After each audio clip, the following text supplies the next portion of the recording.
up? What up? What up? It's 7 o'clock on Tuesday once again in the East. Y'all know what time it is. It's the Merv and Stack Show featuring Marc. What's going on, brethren? Let me get the Marc first. What you got going? What's the word in Philly today, man? What's going on? Yeah, man. You know what? It's good, man. It's good out here, man. It was a nice day again. You know, when it's a nice day here, people got the barbecues going. I'm like, people was barbecuing like it this morning. You know what I'm saying? Like, listen, it ain't hit 65 yet, but it's gonna get there. I'm like, I'm trying to go for burgers at 10 in the morning. You know what I'm saying? This is outrageous. Bad. So stimmy season is still Stimmy season is still going on, man. I love it. Merv, my guy, what's happening? What you do? You look, hey man, what's going on, man? What, man? Long day, man. It's been a long fucking day, man. Do I even want to ask, man? I mean, should I risk asking? You know why? No, just working, nigga.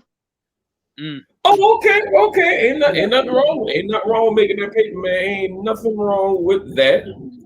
Before we get into it, fellas, we want to thank all our folks out there, Facebook Live, YouTube Live, Twitter. We want to thank everybody, all 562 of you now. That's with the Guys Podcast Facebook group. Shout out to 1 Mile High Radio. Shout out to Blackjack TV, channel 199. Come through, Bobby Blackjack.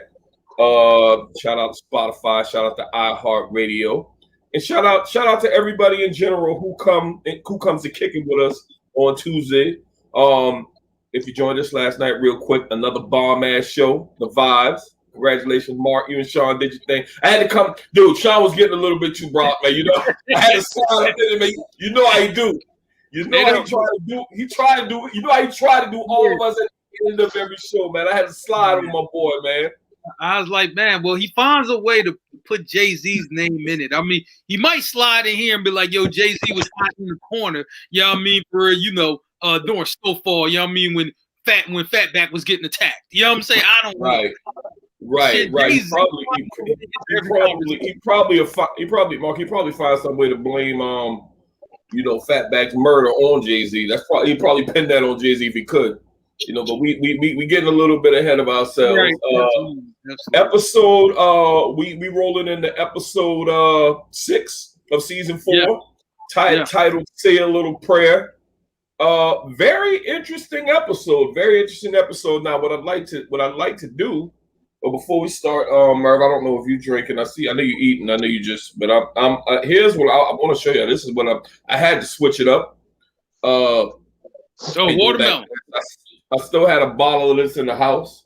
Yeah. It was for display purposes, but I mean, the summer citrus, I still got that, of course, but I want to kick it back to the watermelon tonight. Y'all, I saw you with the Deer Park, Marc. You alcohol free tonight?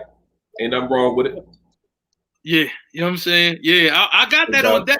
I got the watermelon on deck though. You know what I'm saying? I know. You keep the watermelon on deck. I see you smile when I pulled it up. I know how you like that. Ooh, it's good, man. You know what I mean? It's good shit. Yo, Merv, what you got going on? You drinking tonight? I'm drinking Kentucky Fried Chicken Pepsi. Wow. Okay. Well, fellas, we're gonna jump right into it, man. This episode starts with the hospital scene. Wanda, I think a couple of people predicted it. I seen it in some of the Snowfall groups, as far as the prediction that Wanda may go down the road of recovery. Of course, Leon paid for her to stay in the hospital, get her taken care of to the point of detox. A very powerful scene, in my opinion. As they played, I forgot the name of that classic song, but they played. But they showed a baby. I guess a lot of people had questions about whether that was her baby or not. No, it was indeed a crack baby. And I think they showed a picture of who probably was the mother. They brought her in. So it showed Wanda detoxing, the moms, and they showed the crack baby. Man, what do y'all think about this opening scene and Wanda going forward? Man, well, you know what? I'm gonna start. Merv actually sort of predicted, something like this would happen. But it wasn't the tooth though; it was the bullet. That's really the only difference. It wasn't the tooth; it was the bullet. You know what I mean? But that was a powerful scene, man. You know what I'm saying? Just kind of showing that and just kind of showing her like, yo, this is really how it could end up. This is how your life really could be. And she really didn't want to face that. In recovery, you got to face a lot of things that, you really don't want to encounter. And that's kind of what happened to her. And she's really, she's very confused right now. But you're hoping that she pulls through. But I'm just like, man, that addiction, you know what I mean, is definitely strong, True that. Merv, your prediction came to fruition. What you think about that scene? No, I was looking at the scene. I was looking at the scene different. When it was showing Wanda and the baby, I feel like I feel like they were trying to set it up where it's up to each individual interpretation of what that scene meant. And my interpretation was that like Wanda was going through was similar to what the baby was going through. And that's why they showed, when I don't remember, they showed Wanda hands like reaching for help, not knowing what to do. And they showed the baby hands reaching for help, not knowing what to do. So I felt like it was they left it up for interpretation. And I look at it was kind of deep. It was like both of them was synonymous to one another. They was connected to one another. Both of them was going through the same thing. And that first scene, that's why I saw that, because it seemed like every movement of Wanda was the same movement of the baby, and they went back and forth. I don't feel like they were trying to say I might have been Wanda baby. Then they were just trying to say how she's going through the same thing that the baby is going through right now. Sort of like not in a biblical sense, but kind of like being reborn. I mean, or like just coming into the world, but in her sense, be coming into the world for the second time. Clean shit. Yeah, exactly. Damn, I never thought about that shit like that. That's some deep shit. Damn. Yeah, good point. Kudos to you, man. Kudos to you. Shit, you usually on some bullshit, but man, you on point today. Anyway. It's the Kentucky Fried Chicken Pepsi. I think they got brain food in this motherfucker. Okay, boy, you wild. Hey, so anyway, what we got going on next is the scene with Scully, Khadijah, and Manboy. Scully and Manboy done kissing made up.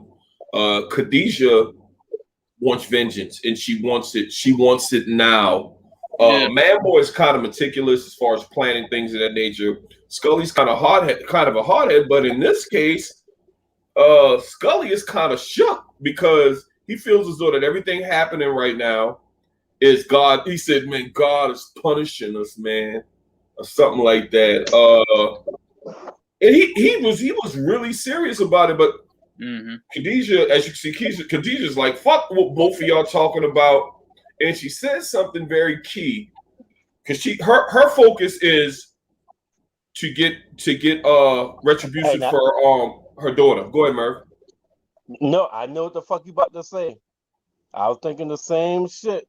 I know what you about to say. She said something that was key, and I think you about to say when she was talking to Manboy, she told Manboy, if you was as motherfucking concerned as finding Leon as you was finding Franklin motherfucking Plug, you'll find that motherfucker by now. I don't know about you guys. Yeah, Merv, I was bringing it up. I don't know about you guys, but when I first watched this episode, because there had never been any discussion about Manboy looking for the plug, but I guess we've been watching this show for a while.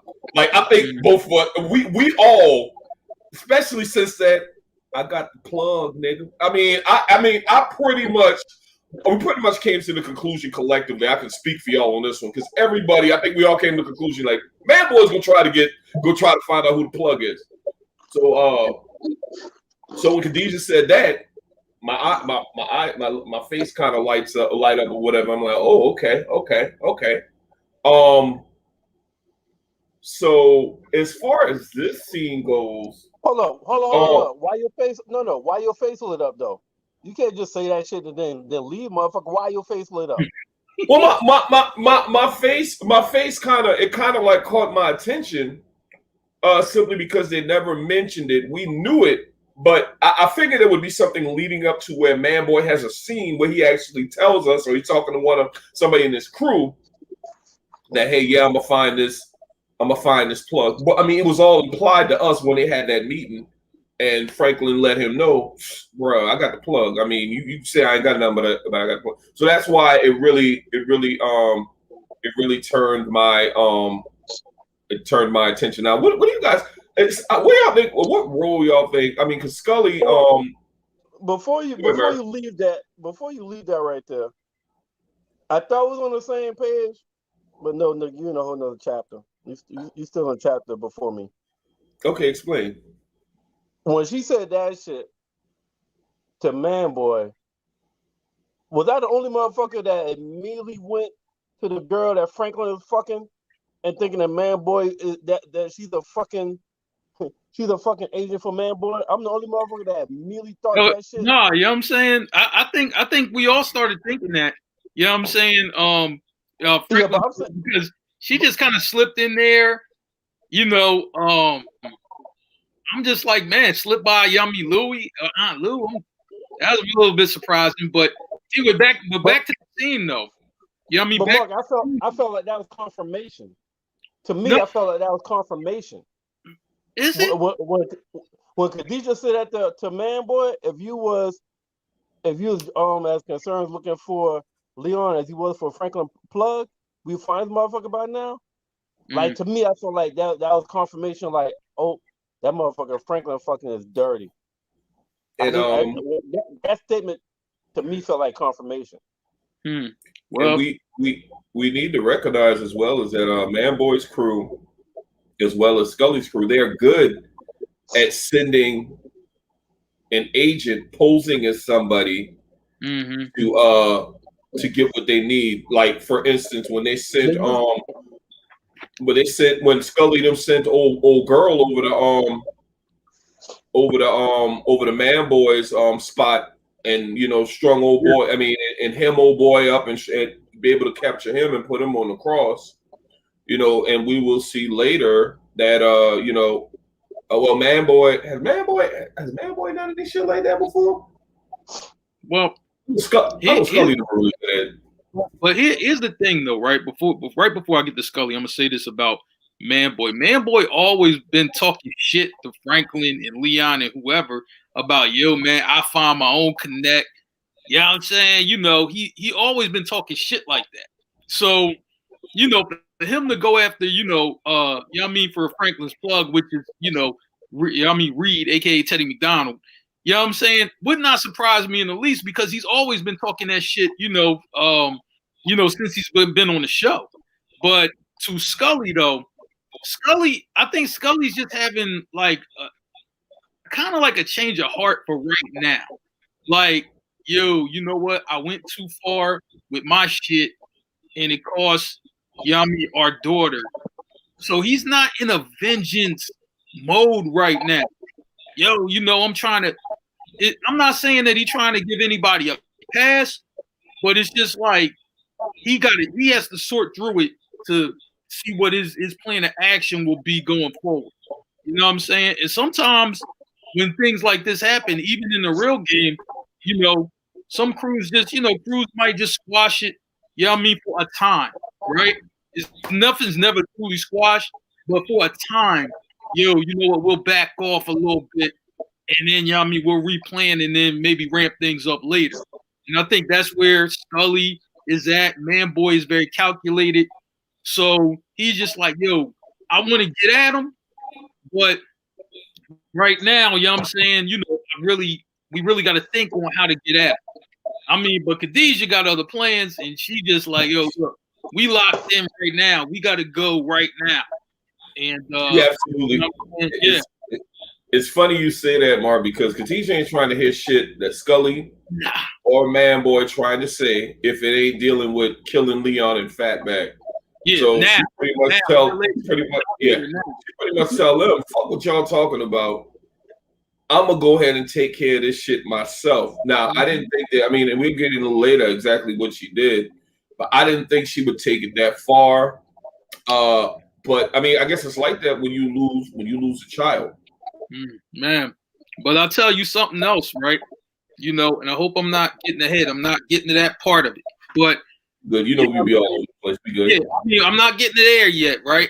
But you know, when Khadijah took the matters in her own hands, right? She set the plan, right?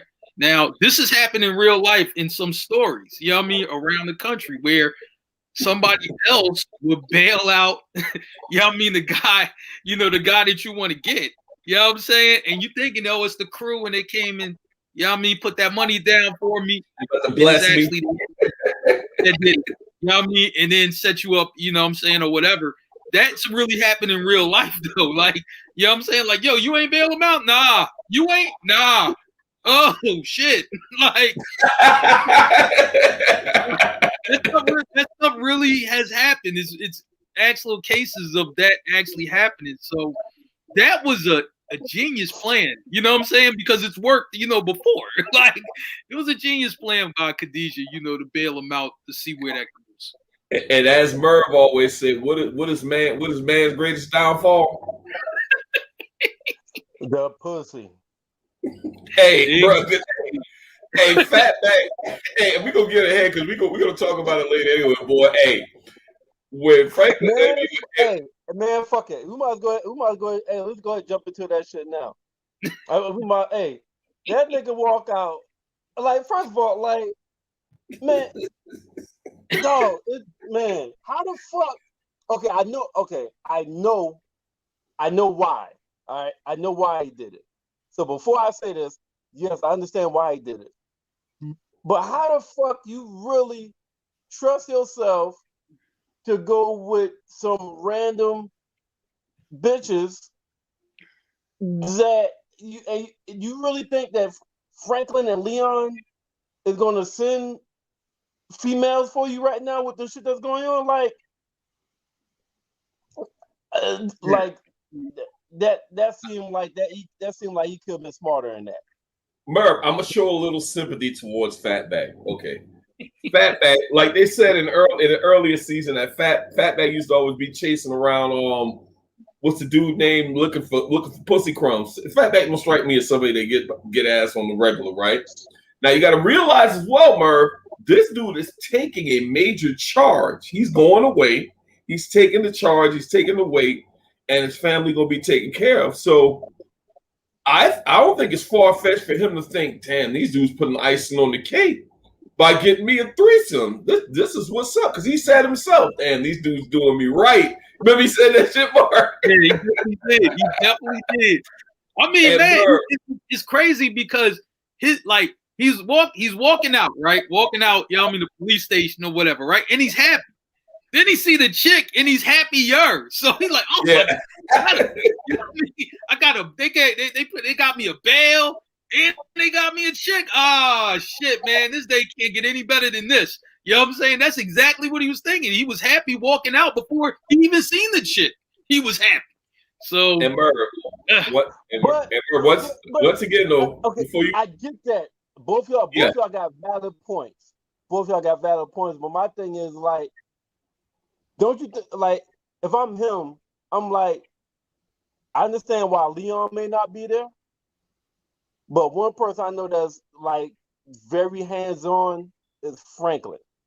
So for me not to see Leon and not to see Franklin, I'm like, yo, something seem off. To see none of them, not even the lawyer, like nobody. It's just a girl say, here, I'm about to fuck you. Merv, okay, once again, He ain't thinking straight. Yeah. This is Fatback. And Okay. Merv, once she said you ever had a threesome before, it was I knew it was a wrap because you know damn well he probably ain't had a damn one-some before. You know? Yeah. So I mean, when she said that, I'm like, man, ain't no way in hell. He got it. He took the bait. Now my thing is, I think the plan worked very good from Khadijah's aspect. I mean, and yeah, she was cooking up some shit. And you had some. I gotta address something that I saw in a Facebook group, one of the Snowfall groups, and they said, "How in the hell did Scully them? How did Khadijah come up with $1 million to get to bail Fatback out of jail?" It was just so funny, man, because we all know most places is 10%. Whatever your bail is, you got to pay 10% of that. That's $100K. And they must be wasn't paying attention because Khadijah did tell Scully when she was making her knockout potion, whatever the fuck it was. She said, "I need a lot of money, and I don't want to fucking argue about it." Y'all remember that part? Yeah. Yep. So it was. I'm trying to tell you that. Let me ask y'all this: when y'all saw her dropping shit in this pan, like when I first saw her, I'm thinking she cooking crack. But then I looked over, I saw bleach and other chemicals that could kill your ass. I'm like, what the fuck is she making? What the fuck is that making? Yo, I was confused. I was like, yo, what the? And then she got the fucking her face is covered up. I was like, yo, what the fuck is she making? That's not crack. That's that shit they use in the movies. The shit you see to knock you out when they put the little thing over your face, knock you out. That's what the fuck she was using. So you knew that? So you knew that's what she was making? That's what I'm saying. Did y'all come to that conclusion? Y'all saw that? No, not when I saw it, Merv. But when she, when she was cooking her little concoction. When I saw the bleach, I had an idea, but when the shit actually was in motion, and the plan was in motion, and she stuffed the shit over his head. That's when, shit, nigga. I'm gonna say it like this: when I ain't seen no baking soda, no Coke, I just like, shit, yeah, right. I ain't seen no Arm & Hammer. I ain't seen everybody. That orange box been around, before we was alive. So I ain't seen none of that shit. You know what I'm saying? So let me ask y'all this, man. Back to I want to go back to Wanda, simply because Wanda looked like she is on the road to looking like her old self. And Wanda was a little baddie before she got hooked on that crack. Wanda looked shook as fuck when they released her from the fucking. When she walked out that door and that door closed behind her, but y'all see how she twitched real quick, like shit. And a lot of people probably don't know this, but that's how it is when you're a recovering addict. When you get out of your safe space, the first thing that I've talked to addicts before, and they'll say, when you get out of that safe space, you're kind of afraid of yourself because you don't know if you can relapse that fucking quick. And she looked nervous as shit when she got released, and as you can see, she ran with her buddies. And nigga Marcus ran up on her, told me, "Hey, you got some shit for me?" She said, "I'm off that shit." Hey, that nigga look at her talking about. Yeah, right. That's the power of the rock, bro. That's that power of the rock. Like, he probably was like, "Get the fuck out of here! This rock we talking about." So, what y'all think about Wanda going forward? Because I know she called Leon. After she called Leon, she stayed on the streets for one night. Called Leon. Leon set her up to go to chill at Out and Shelter, which comes at the end. But what do y'all think of Wanda at this point? Man, I'm gonna say like this. She's actually thinking. She's thinking like, all right, I got to do something. You know what I'm saying? You know, like like she don't feel right. It's just like she's outside of herself, but she don't want to. It's like right now, I don't want to go back to what I was on. Right. So then she calls Leon, desperation for help. Look, if I stay on the street, yo, I'm trying to tell you, you know what I mean? It's not going to be good for me, right? And then Leon, you know, obviously told her to go to out and shelter. You know what I'm saying? Where she can get straight. So I'm just like, man, I think she's trying, but I'm like, man, you know, it's gonna be hard for her. You know what I'm saying? I'm like, will she relapse? It's tough right now. You know what I mean? It's tough right now. You know, I'm not sure. I think we're all rooting for her though, man. Merv, what you think? I'm definitely rooting for her, man, because yeah, I like one for the crack. I told you, well, like fucking Marc said, I was just wrong about what caused it. But I told y'all, I felt like that shit. I felt like the tooth was gonna be, but you know what? The tooth indirectly was part of it because she was trying to sell it. She was trying to sell that tooth before she got shot. It's true. The tooth was involved. It was involved in the shooting, you know, in some small way. I got to admit that. Hey, but now listen. Hey, now, like, hey, one on her with a recovery. Like she ain't about to relapse because she called Leon saying, "Yo, if I stay here, I'm going." She said, "If you don't help me or get me somewhere else, I'm going back to the crack." Yeah, absolutely. And she already knew that shit. Yeah, and she but shit like Leon told her, "Yo, I got bigger problems now." And he really does. He really does. I think I think he should. That's actually a great motherfucking place for her to go at. Yeah, right. At Alton Place.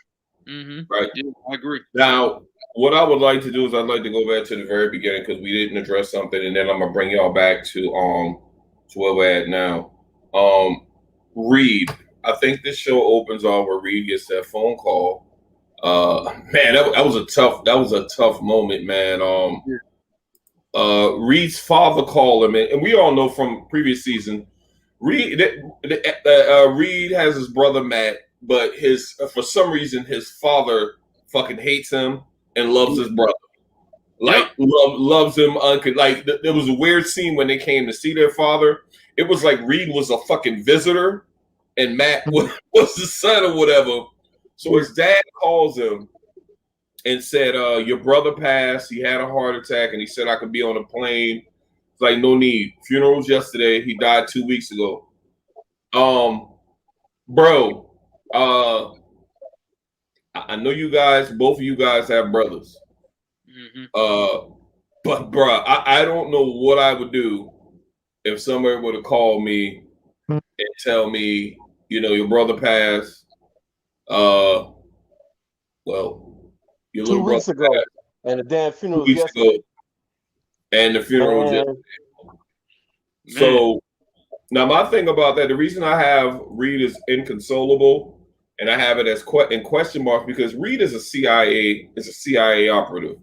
And when you get into the realm of CIA and all these government agencies, you are taught to just throw all feelings. Only thing that matters is the mission at hand. Everything else, wife, kids, death, family deaths, that shit don't mean absolutely nothing. Mm-hmm. But if you're human, like we all are, even if you're CIA, you are going to show some of those damn. I mean, if you got a family member that passed, and plus your dad told you, yeah, your brother passed. I ain't bothered to call your ass because I don't like you. But I feel, are you lucky I called your ass at all? Oh, by the way, this is the last fucking conversation we gonna have. You can be the toughest motherfucker in the world, bro. But to lose your he basically lost his brother and his dad all in one phone conversation. Merv, what you got on that, brother? Well, I don't think he didn't lose his dad in that conversation. He lost his dad before that conversation. That's a good point. His dad is almost, I don't know what caused it, but his dad is almost like he tolerated Reed. That's what it seemed like. Merv, real quick before you go forward, let me give you some context. I think that Reed's father does not know. His father thinks that he works for the State Department pushing papers. His dad does not know that he is actually in the CIA doing all this rah-rah shit. His dad would actually nut on himself if he knew what he actually did. I think, if anybody want to correct me on that, I think that's what the deal is, because his dad doesn't know he's I don't think that's correct, because his dad, then why his dad blame him for his death? I thought his dad blamed him for his death because he knew that he involved his brother in all the other shit.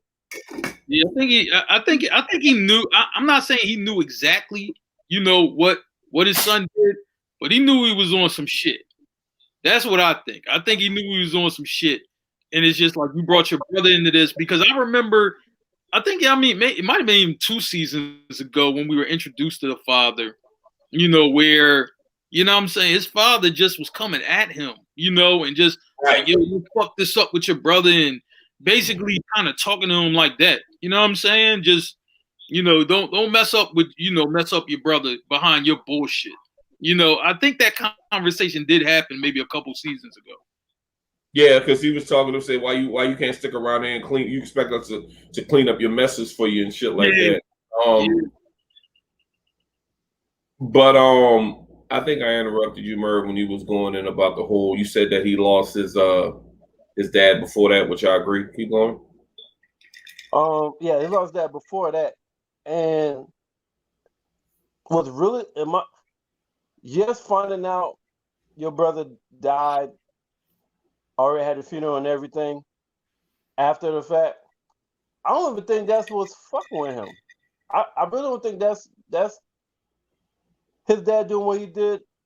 I don't think that's fucking with him. I think it's more the part where when his dad said he had a heart attack, but of course you should have already known that. Right. So I'm thinking he's thinking back when he got caught. Both of them he brought his brother into the shit, and it took his brother for like collateral, and was feeding this nigga cocaine. Yeah. The whole time, which would sound like what dad was saying led to his heart attack. Which, if he never brought his brother in, he would never got caught and fed cocaine. Then probably would never had a heart attack. So what's fucking with him is that guilt and that guilty consciousness was fucking with him. Yeah, I agree. You know what, Merv? You're absolutely right. Because I know if it was me and my brother and I brought him into something and he ended up, getting a medical condition because of, the stuff I brought him into, eventually died for it, I'd never be able to forgive myself. And that's why I got his read Inconsolable, because we see later on in this episode, and we'll hop right back. We'll hop into it where Reed goes to the bar, right? And he meets up with what's the girl name? We got a girlfriend named Tenosi, I think. So he goes to the bar with Tenosi. She's the waitress or whatever. She calls Franklin because Reed came there to talk to Louis. She asked for Louis first, though. Right. She asked for Louis first. And you know what? That's kind of interesting. That he asked for Louis first. But that whole interaction between two things from that whole interaction with Reed and Franklin. Now, Reed, of course, is dealing with the death. He's obviously, drunk, dealing with the death of his brother. Yeah. Y'all notice the camera keep panning back to Tenosi when Reed and Franklin having these conversations. The motherfucker was paying so much attention, you would think she had a pen and a pad taking notes. But she was really trying to figure out who the fuck that this white guy is talking to Franklin. And that's another reason why I said, when Khadijah said, if you was looking for motherfucking Leon as much as you were looking for Franklin Plug, you will find this motherfucker by now. Everything is pointing to the motherfucking the girl being a motherfucking mole. All right, that statement by Khadijah in this episode then Reed is in there talking to Franklin, she's being nosy as a motherfucker. She's being nosy like Pam from Pearl from 227 sitting on the motherfucking porch. and then after I don't know if they had just finished fucking or whatnot, she gonna try to when niggas are kind of vulnerable, right? Either when you're in the pussy or after you finish getting pussy, she gonna ask this nigga, well, since we're asking questions, who's that white guy the other day? None of your motherfucking business. I'm telling you, we seen four things in this episode that has given us foresight. That's a sign that she's a fucking mole. I'm telling you, they're telling us in this episode she's the fucking mole. She has too many times in this one episode. She been asking questions from ever since she been introduced. You know what I'm saying? She has too many damn questions. And Franklin, you know what I'm saying, he's just, the pussy. You know what I'm saying? As Merv would say, right? Like that, it has his brain on freeze when it comes to this shit. You do. You know what I'm saying? Yeah.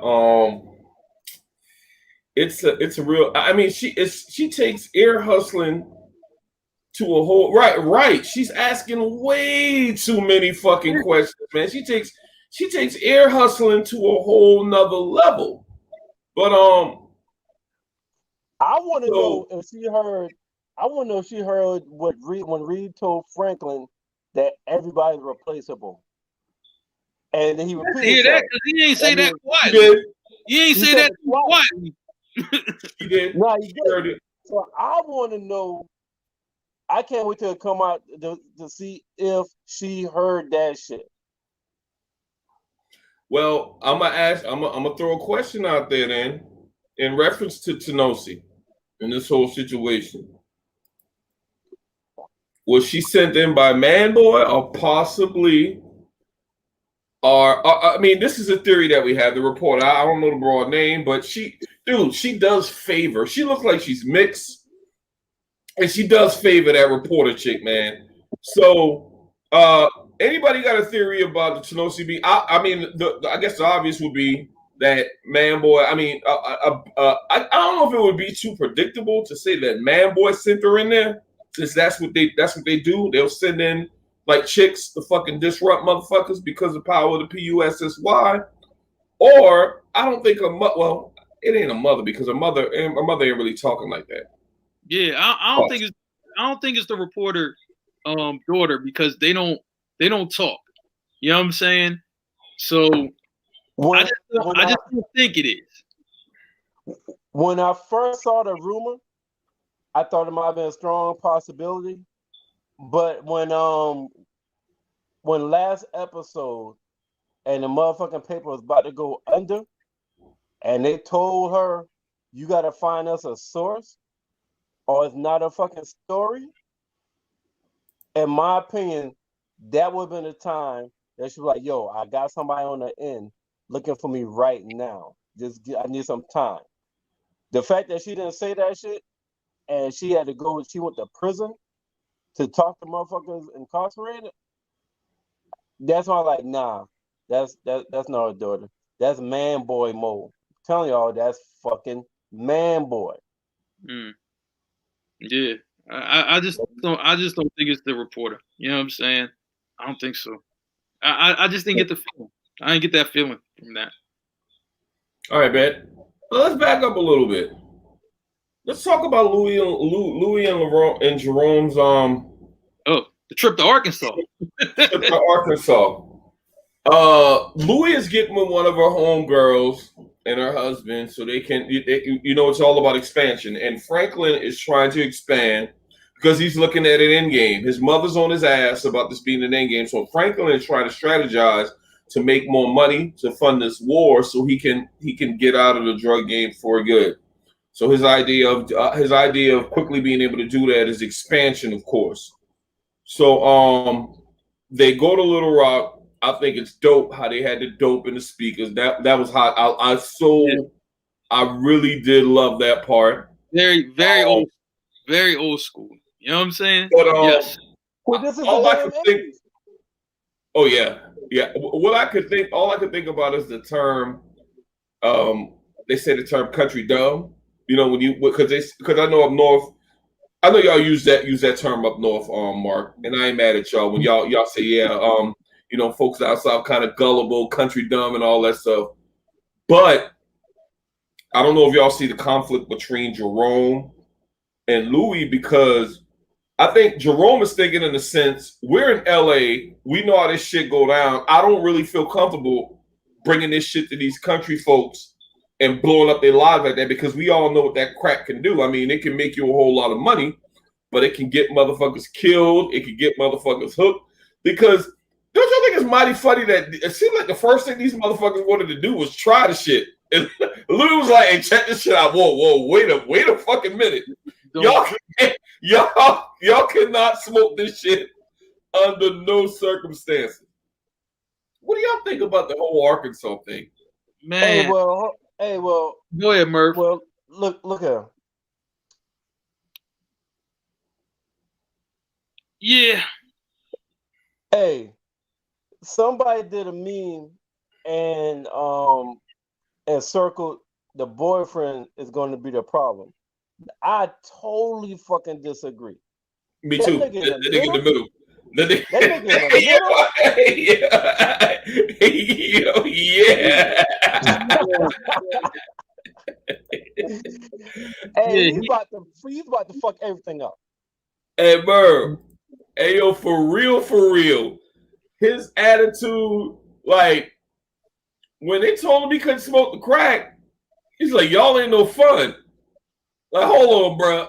And the thing is, this motherfucker's going to eventually smoke the crack. That's it ain't even a bold prediction. Let me tell you.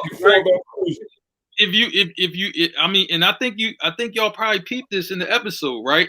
When they showed him and I don't know, he's talking to somebody, he was walking, he had pulled out something out the little shirt pocket and put it back in the shirt pocket. That was the crack right there. Yeah. I'm about to go smoke. I'm about to go fire up right now. You know what I'm saying? He gonna get hooked. Like, soon as you see him next time, he already hooked. Soon as the next episode premiere, he's already hooked. The nigga looks like the Walking Dead next episode. Hey yo, Merv and Mark. He looked like that one motherfucker that does the exact opposite of what you fucking ask him to do, man. He just got that vibe there, man. Hey, he got that fucking Merv. He's that motherfucker. Be like, hey, dog, I'm gonna need you not to do that. Now you can look him in his face, and you can just look at his face and like, you gonna do the exact opposite of what I fucking just told you, right? Yeah. Hey, that motherfucker just got that look to me, man. Yeah. You know what I'm saying? Man, that's been his character since they introduced us to him. Because when he first walked in, he walked out when they first got there, and Jerome and them walked up. This nigga said, "So y'all niggas that's gonna make us rich." And then he wanted to damn stay around. I've got the boyfriend name. Told him to damn take the kids somewhere. But man, why I gotta do it? He said, "Man, as long as you live my motherfucking house, do what the fuck I say." And he's talking about, "Come on, Churn." This is the dude that's going to fuck it up, man. I feel it in my spirit. This is absolutely the father ain't going to be the one, but at the same time, would it be too predictable to say that this little motherfucker is going to be the actual fuck up though? Nah, it's not too predictable. Nah, yeah. I'll be amazed if this motherfucker stays on the straight and narrow, because I'm expecting him to smoke crack in the very next episode, and I'm expecting him to damn do some dumb shit to fuck the other two up. Man, that's not a bold prediction. That's not. I'm gonna say like this, right? I think, to be honest with you, he's gonna smoke crack, and just like Merv said, he's gonna fuck something up, and the boyfriend gonna kill him, right? Because what did Jerome say? He said it's gonna turn these people into killers, or they gonna get killed, right? Right. I mean, for the opposite. I think it's gonna turn Bo into a stone killer. That's what I think. You know what I'm saying? And the first one he gonna drop is that little motherfucker right there. You know what I mean? For fucking up. That's what I agree. That's right. because that motherfucker when he was shooting that AK, that motherfucker acting like he just got a brand new Christmas gift that he been wanting for the last 3 years. And he loved that shit a little bit too much, didn't he? Yeah. So, exactly. So during all that whole old deal in Arkansas, they're staying at the folks' house, and Jerome is kind of having some reservations about putting these Arkansas folks on, and he warns Louis, like you said, Merv, you know, you're going to turn them into killers, or are you going to end up getting them killed? And I noticed that Jerome felt very, very strongly about that. I'm really dying to see what's going to happen going forward with this Arkansas group. I don't think he had a problem expanding. I don't think he got a problem with expanding. I don't think he got a problem with being Arkansas. I think his main problem. So one thing about Jerome since season one thing that's been consistent by his character, besides giving us the one-liners and being a funny motherfucker, with everybody, this nigga is probably the most straight up nigga out of everybody on the show. Yeah, he like the old head. You know what I mean? So he's gonna tell you, like, even somebody wants to get involved with something, he's like, yo, you can get involved in it. But let me tell you the shit that comes with it. All right. After I tell you what comes with it, nigga, that's on you. His thing is, he likes to let motherfuckers know what the fuck you're about to get involved with. And Merv, I think issue was the fact when they asked, the nigga came on and asked, like, yo, I see violence in California. I'm seeing shit going crazy in California. And y'all saying this right here is going to make us rich, like change it, like in New Jack City. So you make it sound like that shit's gonna change the world or something. This shit is the real. Yeah, at least just gonna change the world. So the nigga asked, and the Louis' response was, if you just do what I tell you, you won't have to worry about anything. It ain't never that simple. Which is the wrong fucking answer. It's fucking truth. And then even the boyfriend was like, you always told me that she got you in the most trouble. She was a wild one. Yeah, she was a wild one. So that's another time. That's a second asking, or another moment right there for you to tell me the fucking real. And again, all Louis says, if you just do what I tell you, you won't have anything to worry about. That's what got Jerome upset. Yeah. But dude gonna be a killer. I just see that. I just think he's gonna be a killer. That's gonna be him. Right. And we all know Jerome was the weed man. Jerome was really, he was anti-coke out the gate. He had told Franklin, yeah, man, go take this shit on my house, man. Take this shit on my house. You know, when Franklin first got them bricks to get off, and of course, Louis is the risk taker. Louis is the wild one, the wild card. Louis the one who put Franklin on to get them bricks off in season 1. Yeah, true. This is true. Yeah, man. Now, what you got? Me, Merv, you about to put something up there? No, not yet. We still talking about it. We still talking about it. Man. Okay, so that's the whole and that's why I got Jerome kind of warm. So he had that come to Jesus meeting with us saying, "Hey, I don't know how this could work out." But next we got Wanda reach out to Leon, and I think we might have already. Yeah, I think we. We already talked about that. Hold up. We can't. We still in Arkansas, nigga. Because some major shit. We still in Arkansas because that we discussed the first part of the major shit in Arkansas. Okay, let's go then. But then Jerome was like, so motherfuckers that's not really in the game but got friends or got family that's in the game. What's one thing that we always, or when we watching a movie, a gangster movie or a mafia movie, was one of the things we always say. And even I think Jay-Z talked about it on now I forgot what song that was. He said can't stop, won't stop. I guess it's two. I guess it's two. What says I guess it's two sides to what substance abuse is. Jerome is like, we always say like, yo, get your shit and get out.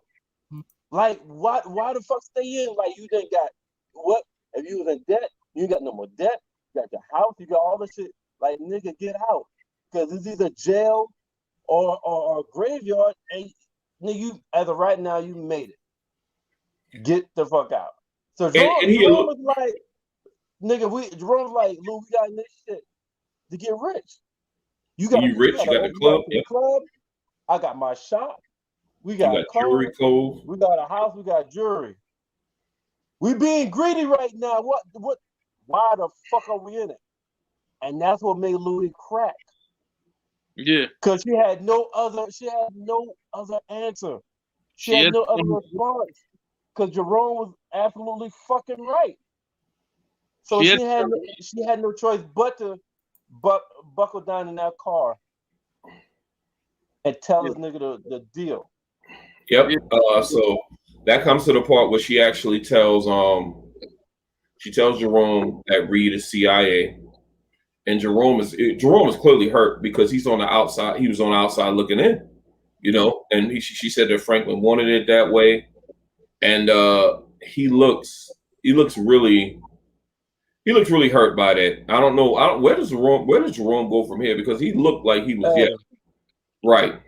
Well, because that's your nephew. Like, you know what I'm saying? That's that's your nephew.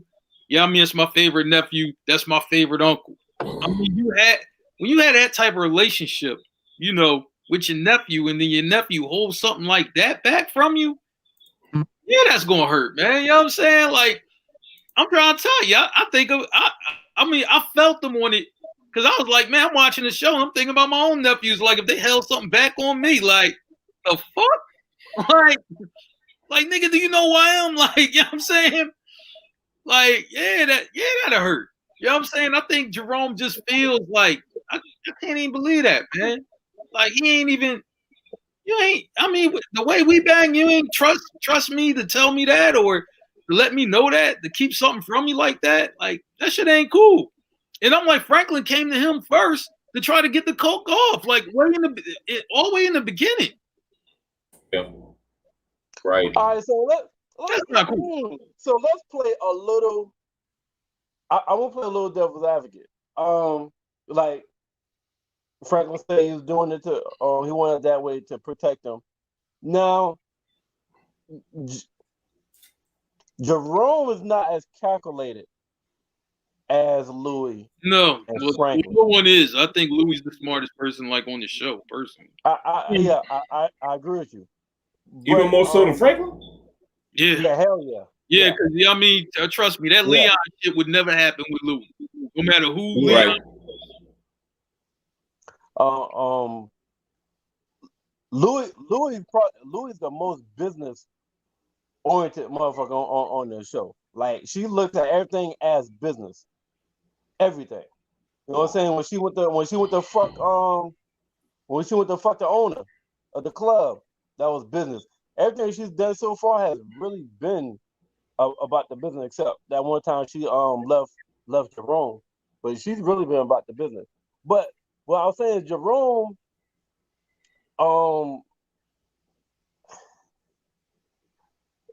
has shown in the past where he'll take advantage of power, or he's flashy, or he'll flash power, or just sometimes you have a moment. And do y'all really y'all? I know you might feel some kind of way, but I don't know if I really blame Franklin for not wanting him to know all that. You know what I'm saying? Like, remember when they went to the who the fuck they were looking for? They went to that spot and It'll be five. It'll be like 5,000 for us to find him or bail him out. And Jerome said, "Hell, there ain't no damn money." And Frank was like, "Oh, all right, let me see if I could come up with. I gotta scrap it. I gotta scrap it up." And then when they walk outside, Jerome was like, "Yo, we got 5,000 in the park. What the hell you fronting for?" And Frank was like, "Yo, I don't want them to know I got money like that." Right. Mm-hmm. So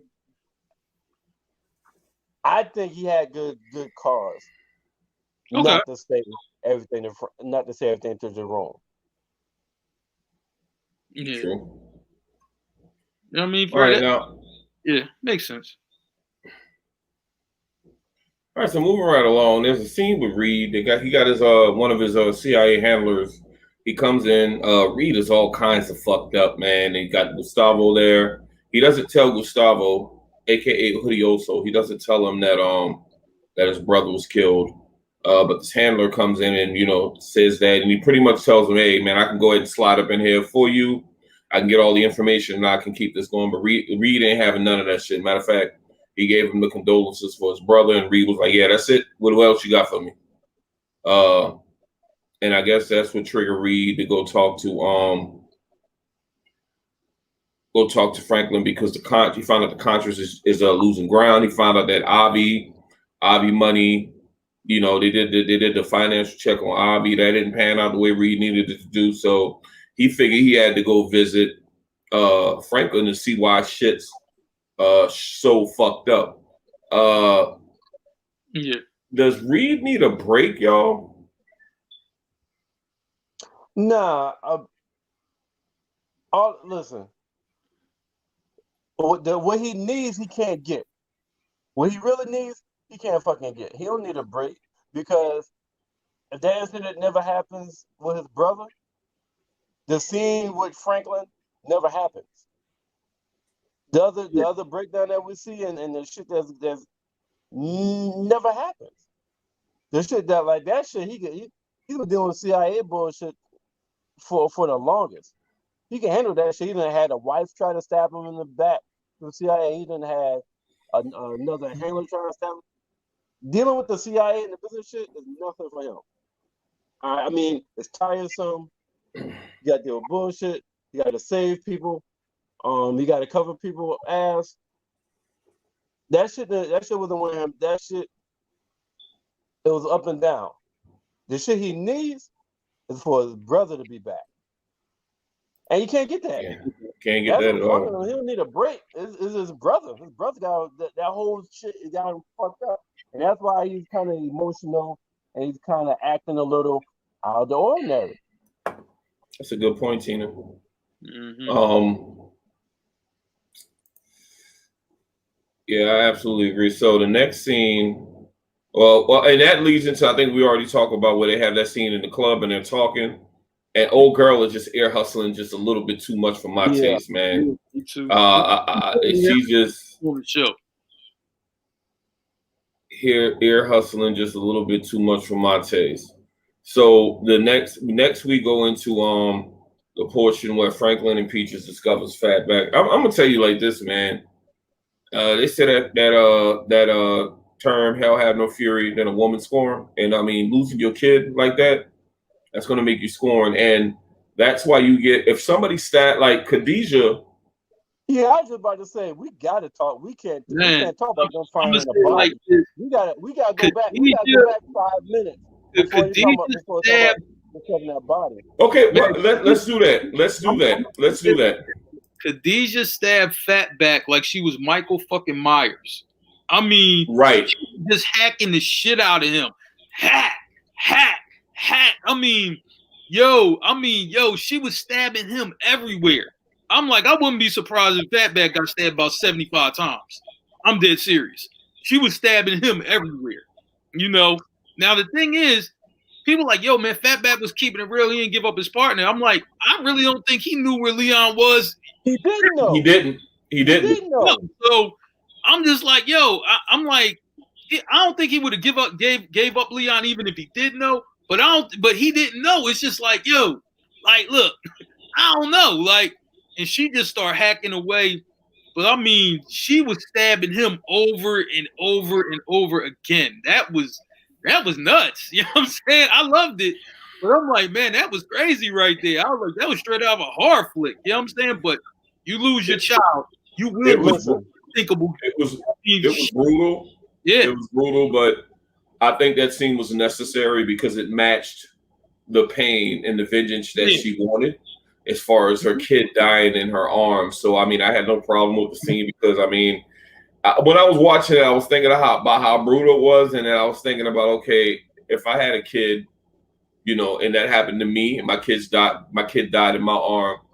Yeah, I'm probably going to go that route as far as killing somebody. And the thing is, I hear from people, and Mark, you might be able to attest to this because you know you be in the streets like that, man. I heard people that get stabbed. I heard the first thing they said, I'd rather be shot. Yeah.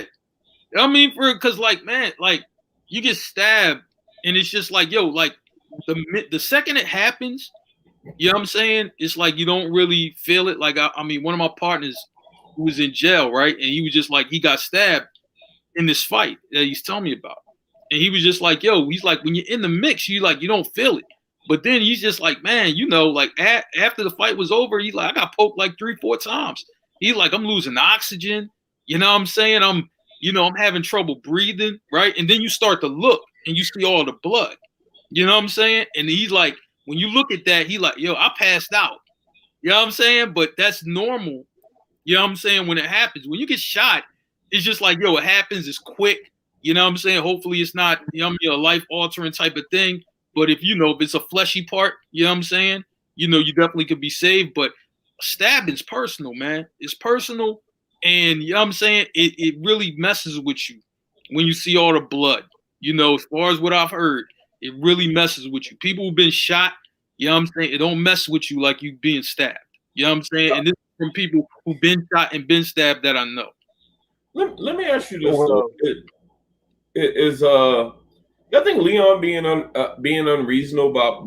too unreasonable by blaming Franklin for this. But Leon's emotional. We know that. We know right. Leon's a very emotional guy. You know what I'm saying?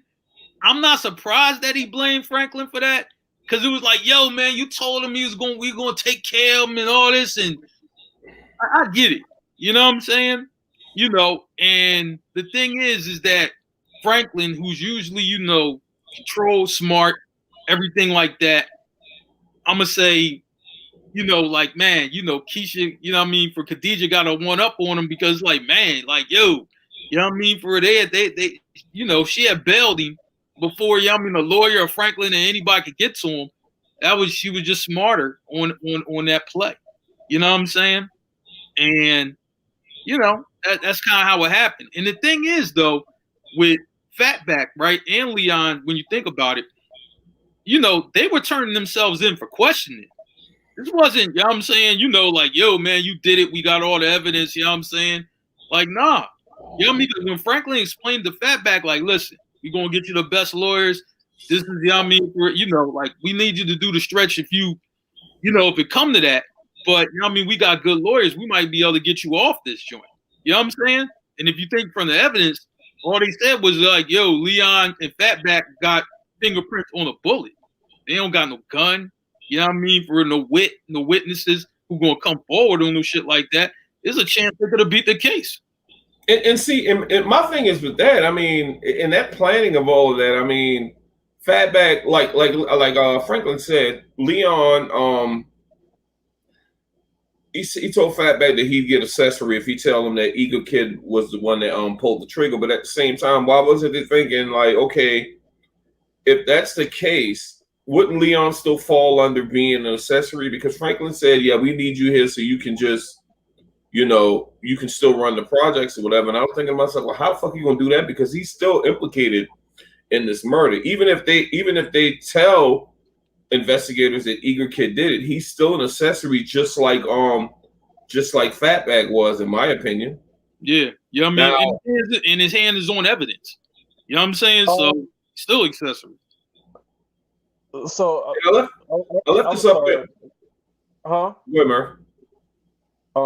Like I know y'all left apart, but like I didn't get a chance to talk about that part.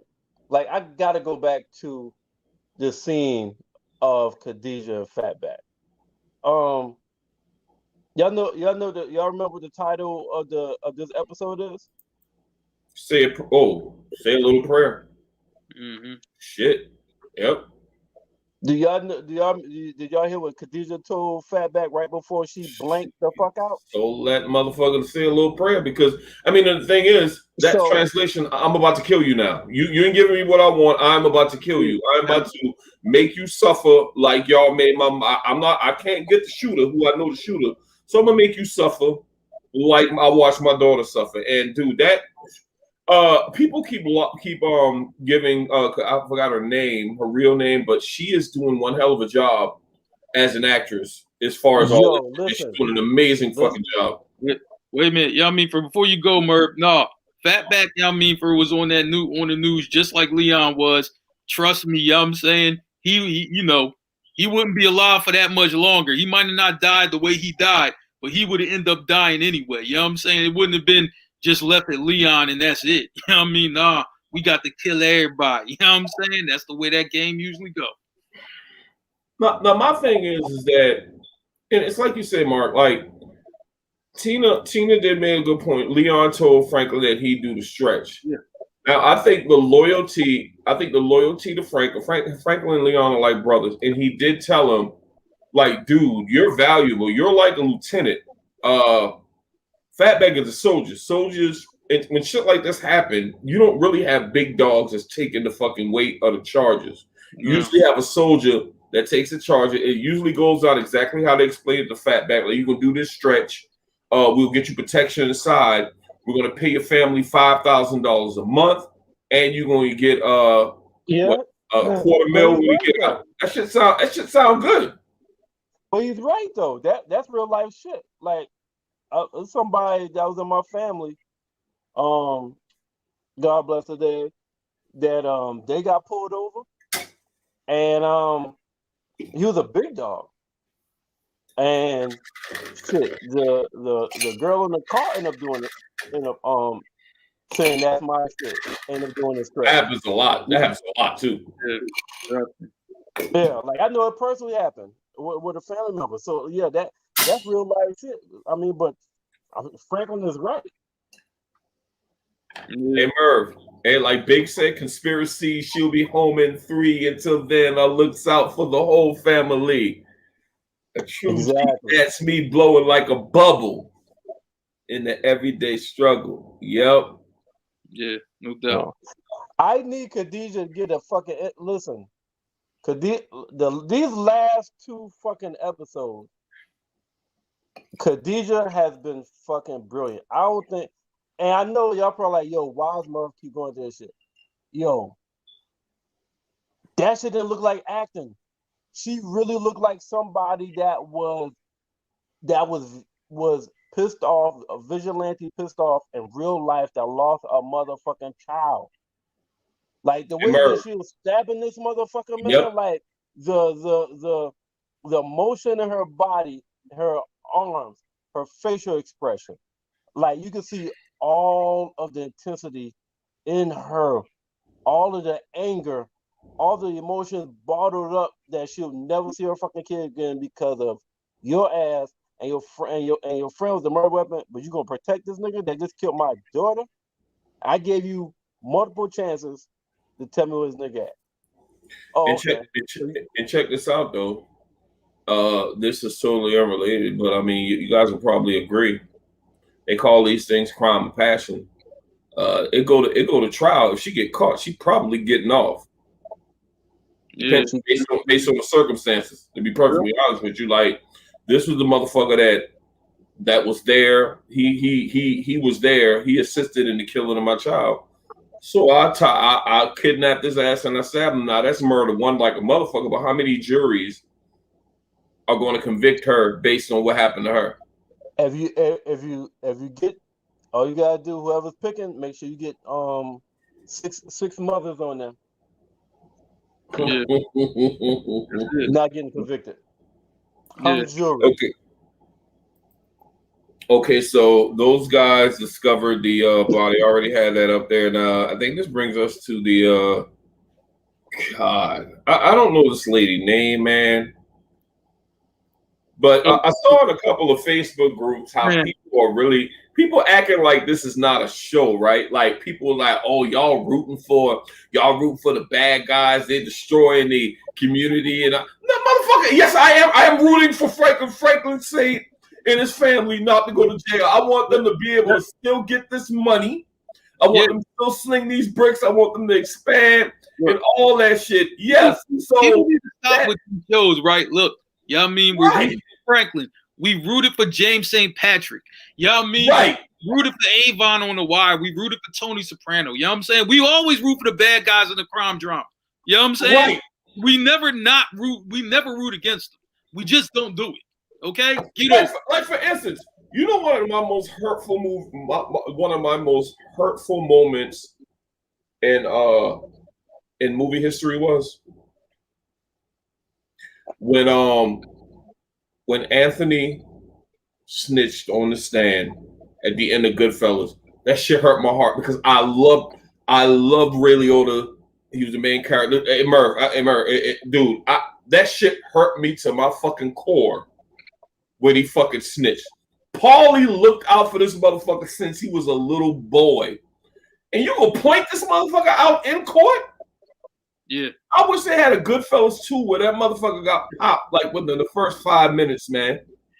I feel you, man. I feel you. For the bad guy, like I rooted for fucking what was fucking Joe Pesci's character name in the air? All the motherfuckers I was all that killing and all that shit they was doing, I root for them the whole fucking time. I wanted them to win.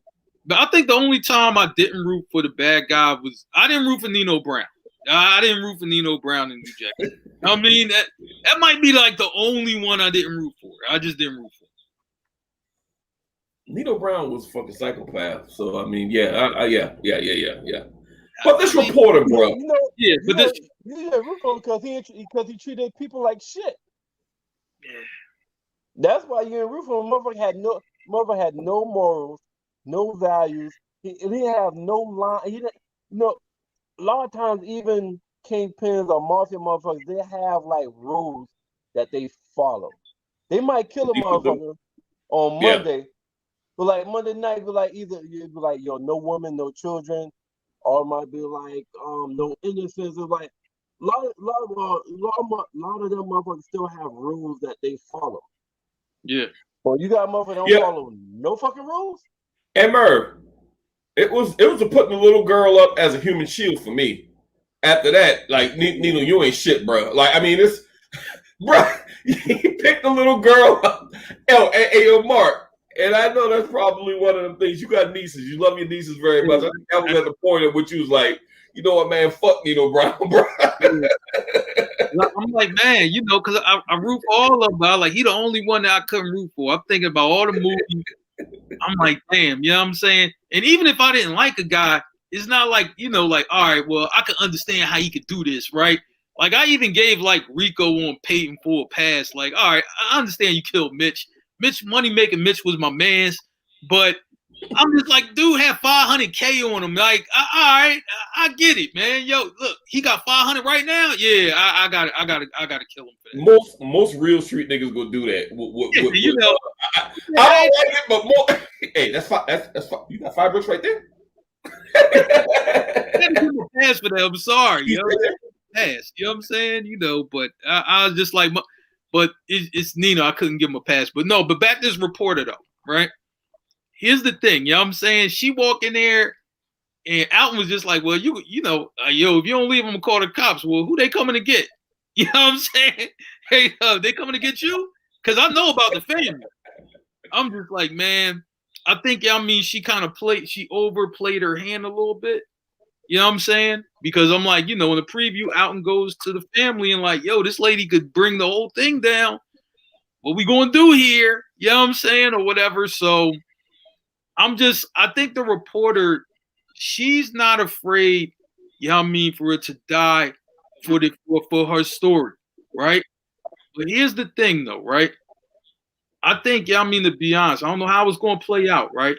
But if other people start getting clipped that's close to her, I think that will fuck with her. You know what I mean? For her potentially not to do a story. You know what I'm saying? I don't think it'd be like, oh yeah, I'm doing a story anyway. Even though 8 people close to me, they all got killed. I don't think she'll react like that. Well, Mark, she did say that a bullet, that the truth was worth more than a bullet anyway. I think she's selfish in that aspect. Whereas my bold prediction is the little young dude that gets her a lot of the information. I think he's gonna get popped as an example. Like, yo, just so you know, man, I know you know what you think you know. Because Alton's probably gonna go to Franklin and say, look, it's this reporter chick. Like, she got a whole lot of fucking information. I don't know how she got it, because Alton does know about Reed. He does know about him. So my thing is that I think they're going to shake her up or try to scare her in some way, shape, or form first, or they're going to pop dude that's giving the little young dude that's getting her the little information just as like a warning shot. Go ahead, Merv. They don't know about this nigga. How they gonna kill the nigga they don't know about? No, well they're gonna. I think they're gonna find out, man. They're gonna find. They're gonna find out. You know what? I think it's gonna be a fucking direct kill. We'll see. Who you think we killed the reporter? The reporter, yeah. That's too predictable to me, though, bro. No, but you know that's what? Too easy. But here's the thing. Stacks, like. In real life, though, they really killed the reporter. Like that really happened. You know what I'm saying? Yeah. Like, right. In real life, that really happened. So I'm like, if they went along with that, I wouldn't be mad at it. You know what I mean? Reporter, dog. Maybe the ex-husband. Nah, my prediction is the reporter getting killed. Ain't no warning shot. Ain't no. Let me hurt your family member, hurt your friend. They're like, yo. She, first of all, she knows. She does gotta go, bro. She does have to go. Yeah. She knows way too fucking much. And on top of that, now she's threatening. Not only that she knows, she's also. I ain't like that shit either. I ain't like that. I didn't like that at all. I got you. You know what I'm saying? I got you. Hey, yeah. Now, let's look at it like this now. She's not only fucking with Franklin, because Alton gonna tell Franklin. Now, guess who Franklin gonna call? Who Franklin always call when these niggas in trouble? Reed. So now, Franklin might not even have that's all the other shit that Franklin, call him about. Most of 99% of the time, they don't fuck with Reed. They can't fuck with Reed at all. Yeah. This Reed's specialty right here. But this shit right here. This is his wheelhouse. Hey, Merv, this is real. This is in Reed's wheelhouse. His brother just got killed too. Oh shit, a free kill? Yeah, we can pop this recorder. We can pop this reporter. Definitely, man. Hey, I'm not sure she make it past the next episode. Well, I give her two episodes with Max. All right, we gonna see. 2 episodes max. We gonna see, man. We gonna see about that. Matter of fact, hold up. This is episode 6. How many episodes this season? Is it 10? 8 or 10? I don't know. See the 8 all of them have been 10 so far. So I mean, we're looking at 4 more episodes. I give her. I think episode 8. She's done. Okay. Taking a dirt nap. Got it. Got you. Okay. You know what I'm saying? Okay. All right, man. That was good. That was a good review, y'all. I'm with it. Yeah, that was a good show. A lot was going on in that episode. I'm really intrigued to see what the fuck is gonna happen with Reed next and how he gets over his brother's death. I think that's gonna take him a while. What's up, Merv? I think it's a good ending meme. Just y'all, we have to dive in it. No. Somebody posted this. Okay, go ahead.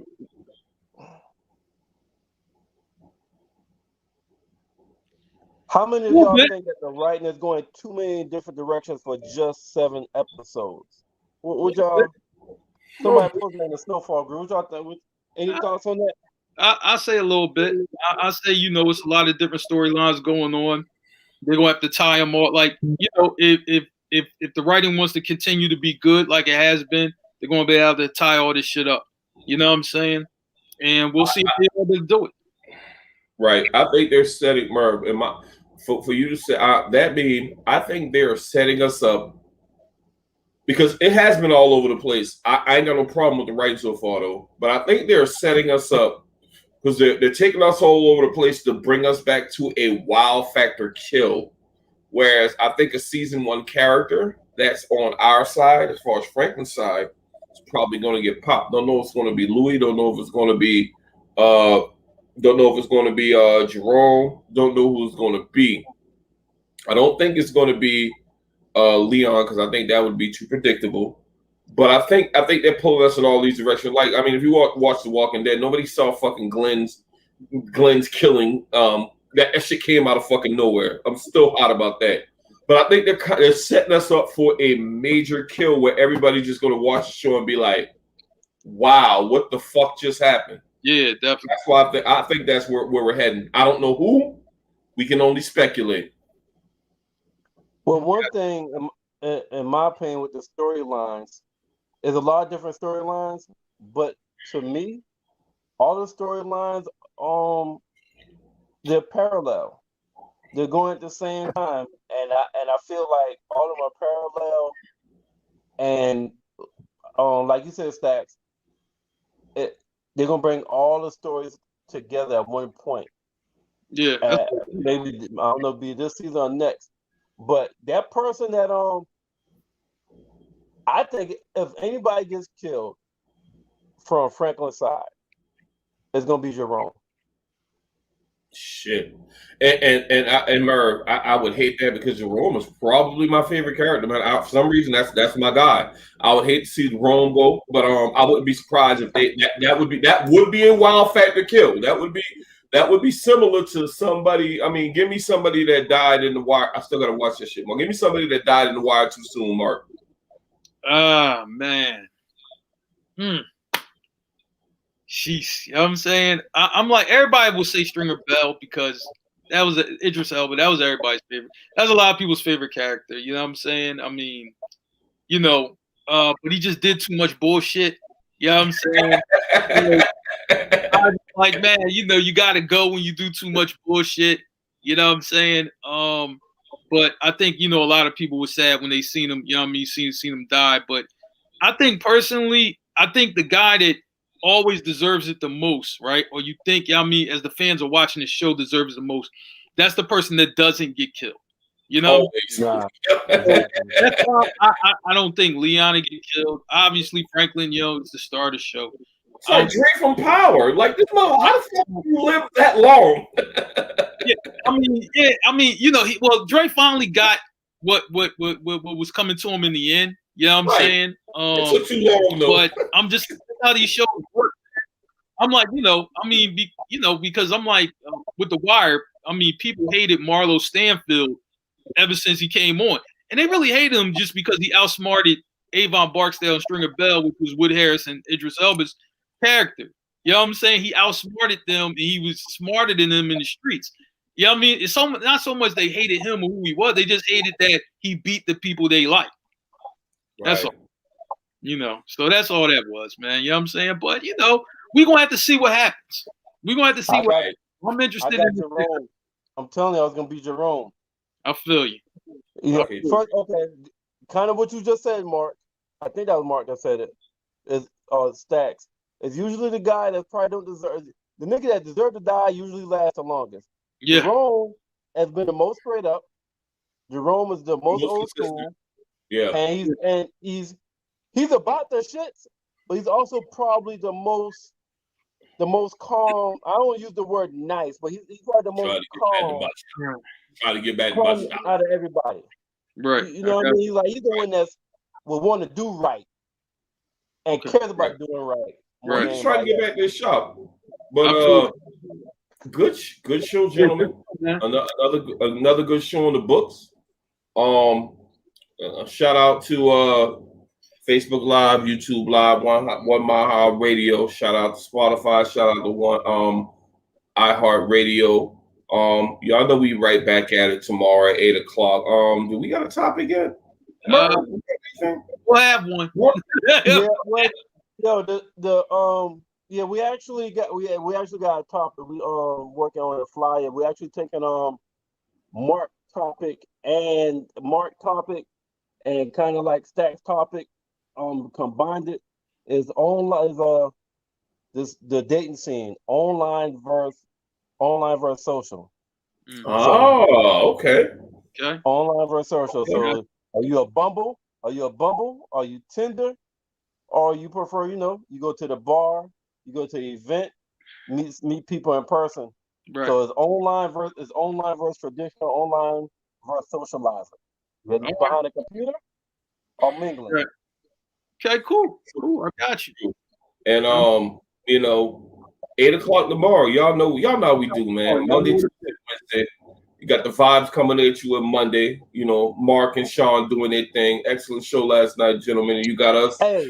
Tuesday. Hold on, real quick. If anybody that's watching or whenever you see this, if you enjoy the hip hop debate or whatnot, please go watch that show last night. The vibe, like, yes, indeed. Yes, indeed. Hey, check this out, Marc. I keep telling Sean all the time, man. And I like giving motherfuckers flowers, but the vibes, bro. That shit. Ever since episode 1, bro. Y'all motherfuckers doing y'all thing, man. I'm telling you, man. I look forward to that shit every Monday, man. And last night's show, that shit was live to the motherfucker, man. I like to give people's different perspectives. Man, let's thank Tina B in the crew. Tina B come through. Tina B, I'm gonna say like this. Let me say this about Tina, right? Yeah. Anytime it's like, anytime that you need something to happen, I mean, she makes shit happen. Like I'm like, that's all I can say. She makes shit happen when she need to make it happen. You know, I mean, props, Tina, props. You know what I'm saying? Yeah, she's been a motherfucking blessing. Yeah, no doubt. You know what I'm saying? All because we love power. You know what I mean? And that's how we link, because we all love power. Yeah, man. Tina B, man, and the Jersey crew she brought through last night. Them ladies was thorough. Yeah. They were thorough last night, man. I loved every minute of it. But it's about that time to go ahead and sign off for the night. We will be right back at y'all in about 23 hours and 30 minutes, 8:00 p.m. each time. We form. Y'all know how we form. We form like Voltron or the Horseman on Wednesdays, bringing to you the Guys podcast. You're gonna have the homie Sean. You're gonna have the guy Merv, Marc, myself, Tina B. Becca ain't gonna be Becca in Vegas doing a thing. Shout out to my cousin Rebecca. Just got married. Miss Green now. Miss Green. The Greens, I was at the wedding. It was live or whatever. But yeah, that's it, gentlemen. We're gonna get right back at it on tomorrow. And we out, brother. I'm gonna salute you, gentlemen. All right, Joe. Peace.